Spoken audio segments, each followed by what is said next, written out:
What is up, Raiders fans? How you doing, Vegas Nation? Fan Zone on this Tuesday. Thanks for tuning in. And thank you guys, as always, for sending in questions throughout the week. You can send them on Twitter, through the Vegas Nation Raiders forum, or just jump on this YouTube stream every week and ask us questions as we go along. I'm going to load that up right now so I can see what you guys have to say as we are going through this conversation. It is Super Bowl week, of course, so also make sure you check out all our coverage in the Review Journal and Vegas Nation through the app, everywhere else on Super Bowl week. Even though the Raiders are not there, it is still, a Raiders opponent, a divisional opponent in the Chiefs, and a rival that is playing. So we're providing all of that coverage that you need up there through the Review Journal and Vegas Nation as well. Well, I have a very fascinating question that I didn't expect, although we'll get into in a couple of minutes.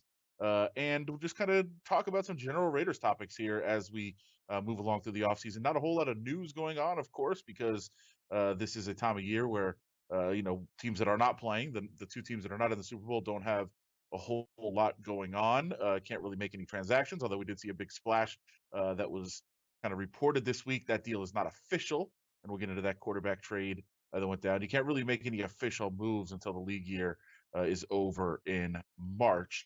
So a lot of speculation, a lot of talk about what's going on, but really nothing official yet as far as movement goes. So just kind of general off-season topics that we'll get into here, talking about the Raiders. But let's start with that big trade. Obviously, Matthew Stafford for Jared Goff. Uh, the Rams had to give up a whole lot to make this deal happen. Not necessarily because Stafford is that much better than Goff. I mean, he is a better quarterback for sure, but doesn't have a whole lot of years left and doesn't have that crazy contract. Really, the reason that so many picks had to be involved there was because of that Jared Goff contract. That becomes very important for all the teams in the league because those contracts are tough if the player doesn't work out. And they kind of bet speculating on Jared Goff to be even better than he was that Super Bowl year and to really take off. And it didn't happen. He kind of regressed a little bit, and you saw the result of that. That contract really hamstrung the team, so they had to get rid of it.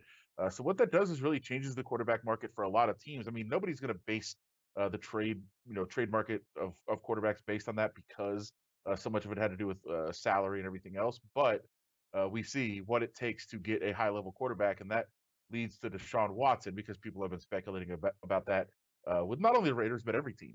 My contention is that every team in the league except for the Chiefs and maybe the Chargers should be thinking about trading for Deshaun Watson.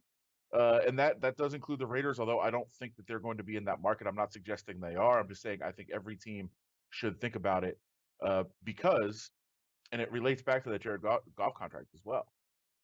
There is really, in my mind, and I've been saying this for a couple of years, and it's kind of been proving to be correct.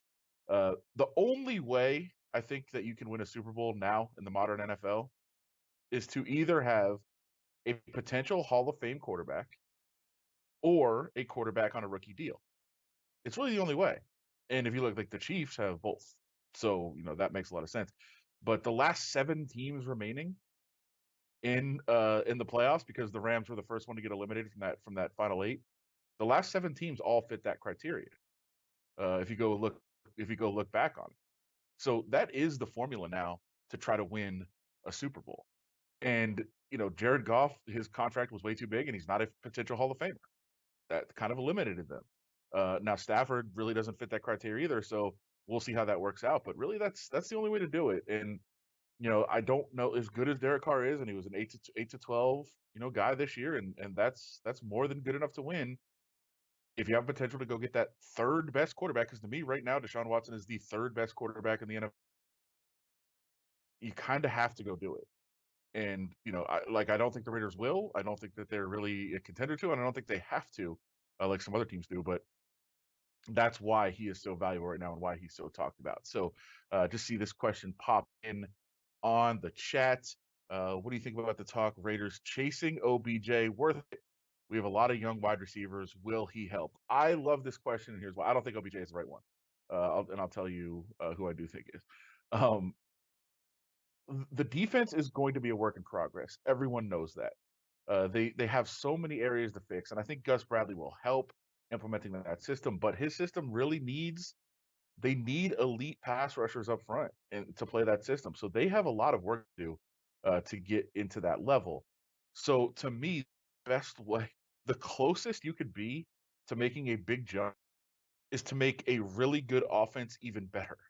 Now, it's a risky strategy to me because I think, as everybody knows, you have to invest in that defense. You have to go get, you have to go get a pass rusher. You have to try to, I think, find maybe the best one on the open market. Try to sign a pass rusher, draft a pass rusher, maybe even both. Really start building that front, and then have some development in some of the guys in the secondary, and continue to improve on that linebacker core. I think Corey Littleton just gets better by being around another year. I think Kwiatkowski is really good. We can add another linebacker to the mix because I think Morrow might be priced out a little bit of the Raiders, but build that core, continue to build what you're building, find the elite pass rushers. You can be a work in progress defensively, and I think they should invest a lot of resources there. But I think an even quicker way might just be, hey, listen, you're one elite number one receiver away from having a really good offense become a great offense. And maybe that's an easier way to get to that level of being a playoff team next year. To me, OBJ is not the guy. Allen Robinson is the guy to me. I think Allen Robinson is even better than people think he is. Look at the quarterbacks that he's played with in his career and still put up unbelievable numbers. Allen Robinson is the guy I go after as that number one receiver. And then you make the offense even better. Continue to build the defense and try to continue to invest some resources. If you can find a way to get Allen Robinson, that of course would mean Aguilar is going somewhere else, that you might lose out on him. But like that is the guy to me. And if you can't get an elite guy, then you know, you don't just pay somebody a lot of money just to do it. If you can't get one of the elite, then I think you just invest that strategy in the defense and keep building that way. But yeah, I think that's an interesting take from Jesse Correa there on, do you think the Raiders should be chasing an elite young wide receiver, um, or elite wide receiver, excuse me, to go with their young core? I mean, you go Allen Robinson at one, combine with Renfro and continue to build on what Ruggs did, and how, like, Ruggs and Robinson with Hunter Renfro being a possession guy, who do you cover? I mean, Ruggs takes so much attention, and that's part of why the offense was so good last year on the field, even though he wasn't putting up numbers. But now Allen Robinson out there, okay, now you're talking about some craziness. And your question about OBJ, yeah, that's fine too. I think OBJ is an incredible talent, but to me, Allen Robinson is the guy that you could really make a lot of hay with. Question coming in: does Ed Graney really own a leather jacket? I don't know that that's Raiders related. But yes, the columnist for the Review Journal, you can find a lot of his work up at Vegas Nation and the Review Journal. Ed Graney does actually own a leather jacket, and not that there's anything wrong with a leather jacket, but it just doesn't work for him at all. It's not his look. I don't know what he's trying to go for. I don't know what he thinks he's trying to pull off, but it's embarrassing, and he should probably stop doing that. To answer that question, a couple other questions that are coming in, but I wanted to get to this one for maybe a little silly, but I like it. It's a really tough question though, um, because it doesn't necessarily line up. But we did have the question come in on Twitter from one of our readers, Brady, who said, um, and this is a sad story, but who would be the screech on the Raiders? And that is, of course, in reference to Dustin Diamond, who sadly passed away. Obviously, the Star Saved by the Bell, which, full disclosure, uh, was, I think, for people of my generation. I mean, I'm going to say myself for sure, but people of my generation certainly was one of the, you know, the strong influences on people my age, and something that we all kind of have in common as something that we loved growing up. Uh, and Screech sadly, passed away at 44 years old yesterday. Who would be the Screech in the locker room? I think that's a tough one, man. I don't know. The first one that comes to mind is kind of Hunter Renfro. He just kind of looks, he's a little smaller. He doesn't look like a football player necessarily. He's not really that attitude, so it's not really fair to put him as a Screech. I think most people would immediately go, special teams and go like AJ Cole or Daniel Carlson, maybe for that one. But it's just tough because there's not really like that nerdy type, silly, goofy presence that's out there um, in the locker room. So I think that's a tough question. I would say, to go with the theme on Saved by the Bell, and this is man stretches. I'm trying to think. Zach, I mean, Foster Moreau came to mind like immediately. Of he's kind of like that, I don't the kind of charismatic kind of I don't know. That's kind of a tough call. I think like Slade, like Jonathan Abram, it seems like he could just do anything he wants athletically, be the star of every team that he's on. I think that might fit. Um, I was thinking like Richie Incognito. Man, this is a deep dive on the show. I don't know how many people how many people are as obsessed with the show as I am. Marvin Nedick was a just a very small time character on the show. He was from the rival Valley High School, but I think he just so fits Richie Incognito. That's like one of the first things that came to mind for me. So a tough question to kind of come up with right away. Maybe I'll think about that and do that next time I'm on. Really pair those guys, but the Saved by the Bell tie-in is right up my alley for sure. So I appreciate that question as well. Um, yeah, draft questions. We're going to get a lot into that. You're asking if they go, you know, safety linebacker at pick 17. I know that there's a lot of Jeremiah Watts Kamara that have been talked about for the Raiders and been connected in a lot of mock drafts. I think it's just so early in the process to really start thinking about that. Linebacker does make sense, but I'm telling you, they need, and if they don't get it in free agency, they have to invest heavily in the draft in an edge rusher. They've got to get somebody to get to the quarterback. So I mean, it makes some sense, but it's going to be one of those front four guys that they need to really go after. But I think they're going to have to invest in the free agency. So that would open up some more avenues in the draft for sure. Here's one: should the Raiders sign Cam Newton, maybe backup or third string? Um, I don't know. In the current climate of in the current roster makeup, I don't think that they would do that because I do think Cam Newton wants to go somewhere where he at least has a chance to start. Not that you know not that he'd need to be handed a starting job to somewhere, but I think he wants to go somewhere where he has a shot. And if he were to come to the Raiders, as much as I still think Cam Newton could be a good starting quarterback in the NFL, that's not a place where he would start. Now, if you start saying, "Hey, do the Raiders on or trade Derek Carr," which again I don't think is an overly likely situation, then yeah, if he could come in and potentially have a chance to be the starting quarterback. But I don't think that's something the Raiders would be looking at. I think if the Raiders were to move on from Carr, it would be because they've got like one of the top 7 quarterbacks in the league. That's really the only way you can do it. A lot of times when people talk about moving on from a quarterback, like, well, we're done with this guy, we want to move on. Okay, that's fine, but you've got to do better. And when you've got a guy, and again, Carr I think is the 8th to 12th best quarterback in the league, which is really, really, really good. Um, when you've got a guy like that, you better be getting somebody better.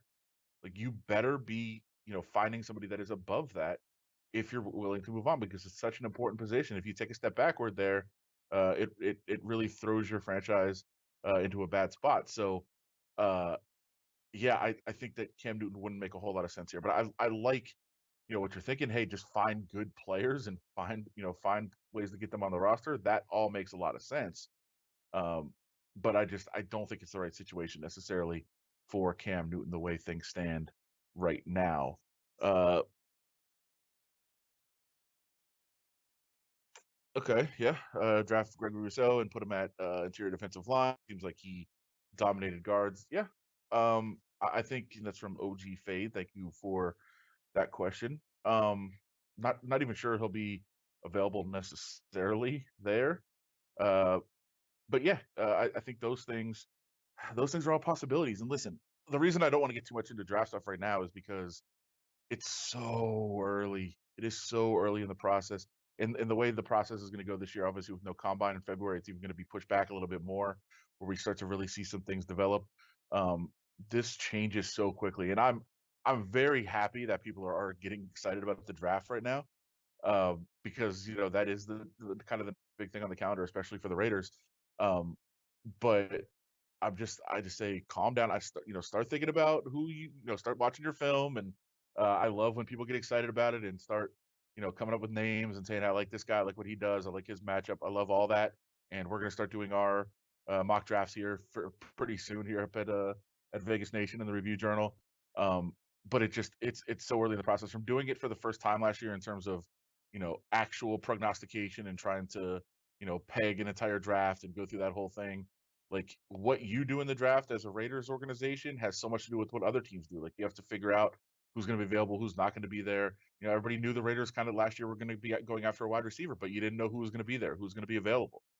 Those are all questions that you have to kind of start figuring out before you really start pegging in slots. But again, position wise, yeah, I think that's what you start to look at. And I think anybody that can get to the quarterback is going to be very, very high on the radar of the Raiders going into this draft. And like I said, free agency as well, because that is going to be a key thing. And don't forget, keep this in mind. I know that, it's obviously at the front of people's mind, but this is going to be a very weird year with the salary cap coming down significantly, which it usually kind of ticks up a little bit. It goes down significantly.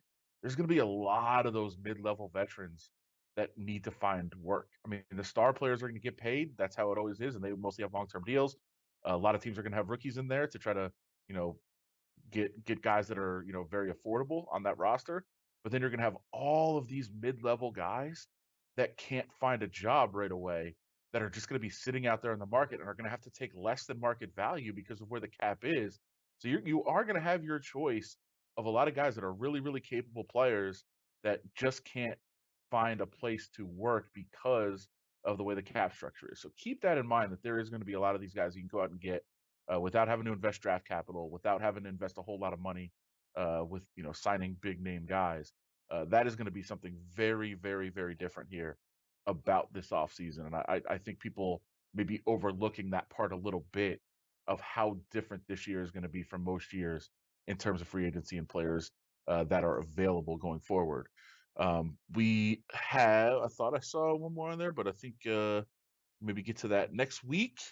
A lot of good questions from you guys. We appreciate it. Don't forget, send them throughout the week. These are good conversations we can have each and every Tuesday here with different people that cover the Raiders for us at the Vegas Nation Review Journal, and your chance to just kind of throw out questions, whatever you have to ask about in regards to the Raiders. Like we said, the Saved by the Bell tie-in with the Raiders was a different one this week. But anything you guys have, especially here in the off season, is much appreciated as we talk about all things related to the Raiders and the NFL here at Vegas Nation on the Fan Zone.